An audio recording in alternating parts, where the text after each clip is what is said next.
Berserk is a legendary manga among legendary manga, a series that has gone down in history as a story that will never be forgotten, nor can its influence be underestimated. Like, goddamn, I know the strong dude character with a big sword existed before Berserk, but it sure as hell got a lot more popular after the fact. But how strong is the OG big sword dude? Well, with over 360 monthly chapters at our disposal, I aim to answer just that question. So after a long journey of killing people, apostles, and whatever the fuck this thing was, how strong has the Black Swordsman gotten? How strong is Guts, the Struggler? Now before getting into that, if you want more content like this, do be sure to like and subscribe, and comment your own thoughts as well. Comments are especially helpful for feedback and the like, and I love seeing your thoughts on these subjects. But anyway, on with the video. Now as usual in a video discussing a character's strength, let's start at the obvious thing, discussing literal strength and power. Now Guts has multiple weapons at his disposal, from throwing knives to his arm cannon to the famed Dragon Slayer sword. He also has a crossbow and some small bombs, but he doesn't really use those anymore, so I don't feel that's too relevant. Especially since his usage of the Dragon Slayer outclasses all of his weapons, it being his main form of dealing damage against enemies. Hell, even before getting the Dragon Slayer, he was cutting through multiple people at a time with ease. He even cuts through Samson, who was wearing armor 3 times as thick as normal plate armor, with the statement that even a rock slide wouldn't dent it. Then, when he gets the Dragon Slayer, he starts cutting through apostles with similar ease. And apostles, even at the lower level, have a consistency of busting through stone, like in chapter 61 when base form Wyald punches through a boulder. This feat in particular has been calced to around 0.04 tons of force, and he is probably able to take similar force back.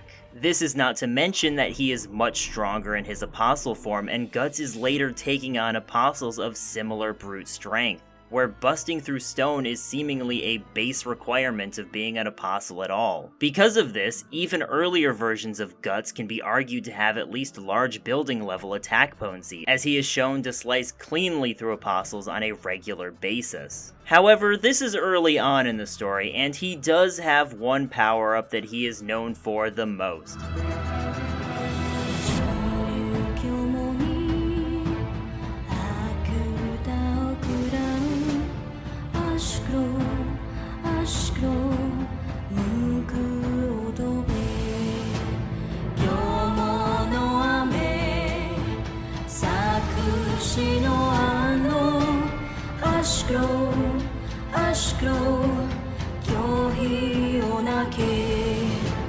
The Berserker Armor. The Berserker Armor's main thing is suppressing pain, allowing the user to attain greater strength and agility than their body can even handle. This allowed for what I consider to be Guts' best feat in the entire series, during his fight with Grunbeld when he first dons the armor. I am referring to when Guts cracked Grunbeld's hardened skin. Now Grunbeld's skin is stated to be made of Corundum. Fortunately, Corundum is something that actually exists and we can work with. And yes, Grunbeld is right, it is much harder than steel. Absurdly tougher even.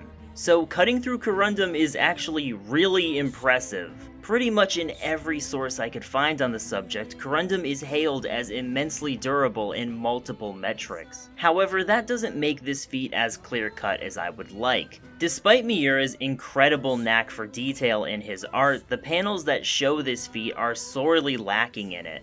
For one, we can't see how deep Guts' sword goes, and the wound is solid white, giving no indication of depth either. So actually calking this feat is nigh impossible with any absolute accuracy. However, Grunbeld is arguably one of, if not the most durable opponent that Guts has directly faced, and thus it is a feat that has to be considered as relevant since Miura takes time to point it out to us. So what does that leave us with? Well, we have to make assumptions or we just won't get anywhere. So I took it upon myself to plug a bunch of different numbers in, and I got values ranging from 80 tons of force to the astronomically higher 300 kilotons. Yeah, the lack of knowledge on the exact dimensions of the cracks really makes it so we get vastly different numbers, depending on how we interpret the panels provided. That being said, the goal of the Power Profile series on my channel was never to tell you how strong a character is. It's to get you as a viewer to think about it by presenting the information as I understand it. Me giving my personal take in the process is just an extra part of the video. So, in the description below is a link on the material properties of Corundum. If you feel at all inclined or able, feel free to use it yourself and find your own numbers. If you do, I would love to hear what you have to say. This brings us to Guts' speed.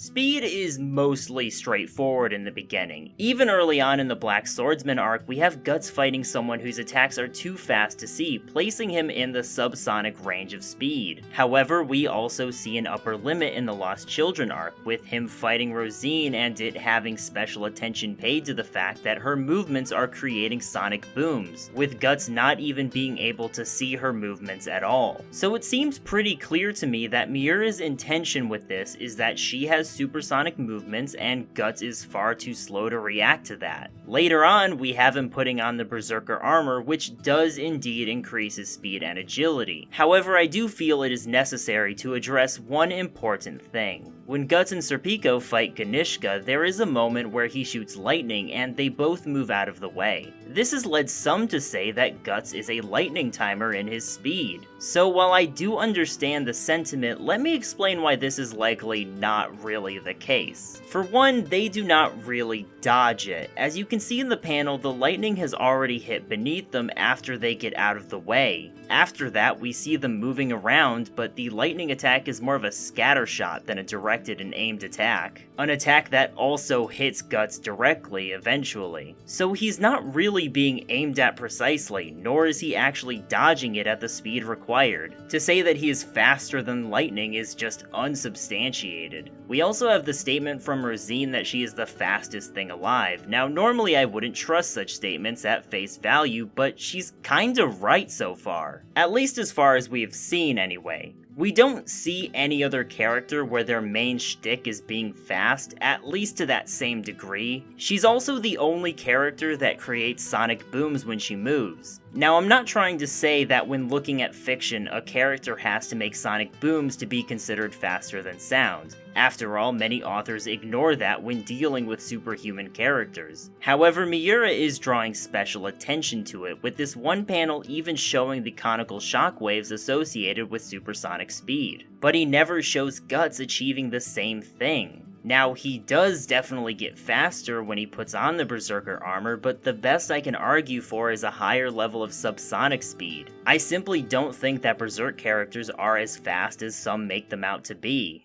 But with that little detour of motion over with, let's bring this back to power, specifically durability. Unfortunately, compared to his attack potency that we already discussed, Guts' durability is sorely lacking.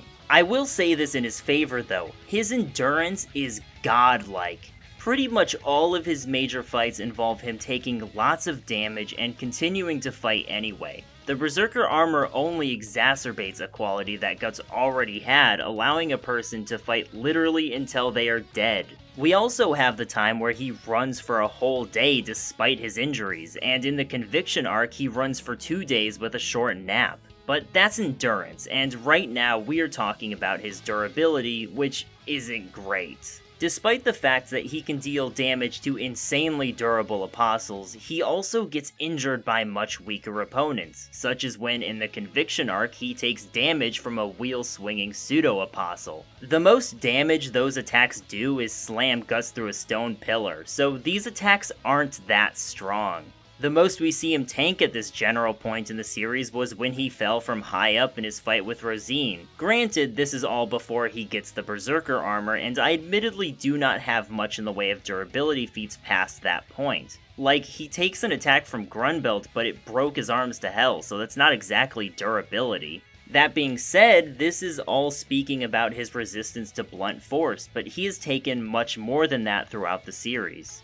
One really odd thing about Guts that isn't talked about is his strange resistance to heat. Really, he is on fire without taking noticeable damage on a regular occasion. Obviously, this isn't without limit, since in the Lost Children arc, he is shown putting that fire out the moment he doesn't need it, so it must hurt him to some extent, but that extent isn't really clear. We do know that most of the fire in the Lost Children arc comes from burning trees, with most wood burning somewhere between 1400 degrees Fahrenheit and 1700 degrees Fahrenheit, with some woods going even higher. He also tanks Mazgus's God's Breath attack, Grunbeld's Fiery Blast, and Ganishka's Lightning, the latter of which is stated to incinerate pseudo-apostles. These are feats I can probably assume are even more impressive, but I don't have much to go on in the way of quantifiable information, so I think it's safer to just assume the high-end values of his feat in the Lost Children arc as a bare minimum. Now, with all of this information in mind, what kinds of conclusions can we reach?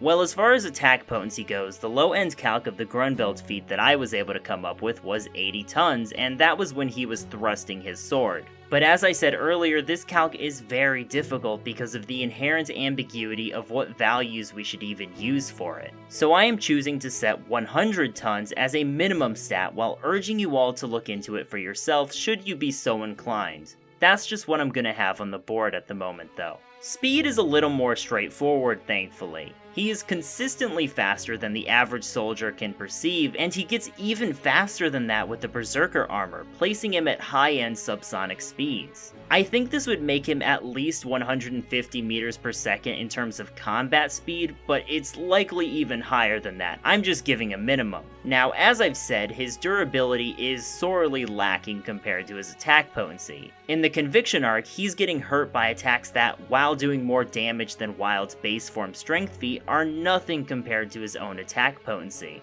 The best feat I can give him for blunt force durability would be his fall from high up in the Rosine fight, so we'll say that he has a durability upwards of 5 tons just to give him some benefit of the doubt. Although this value changes depending on how high up you think he's falling from in these panels, so the number varies greatly. This also doesn't take into the account the idea that the Berserker armor probably increased his blunt force durability as well, but that's a bit hard to quantify because of a lack of feats. In terms of heat resistance, I'd say he can at least withstand upwards of 5,000 degrees Fahrenheit. That is admittedly much greater than the feat in the Lost Children arc would suggest, but his other heat resistance feats are too good to ignore, and him having the Berserker armor needs to be taken into account as well. Overall, I think these values give us the best lowball estimate of Guts' strength throughout the series and where he is now in the final chapter. Due to some ambiguity with the numbers, there is definitely wiggle room for you to give your own interpretations, and those interpretations are totally valid. I would personally love to hear what you have to say if you have a different take on the scenes in this video. Regardless, I hope you enjoyed the video. It took a long time for me to make this since I have been immensely busy lately. I have actually just recently graduated from college, an act which forced me to take a somewhat lengthy hiatus, but thankfully I am now back. So thank you to all those who stuck with me despite my absence, and to those new to the channel, I hope you stick around as well. Thanks for watching and take care.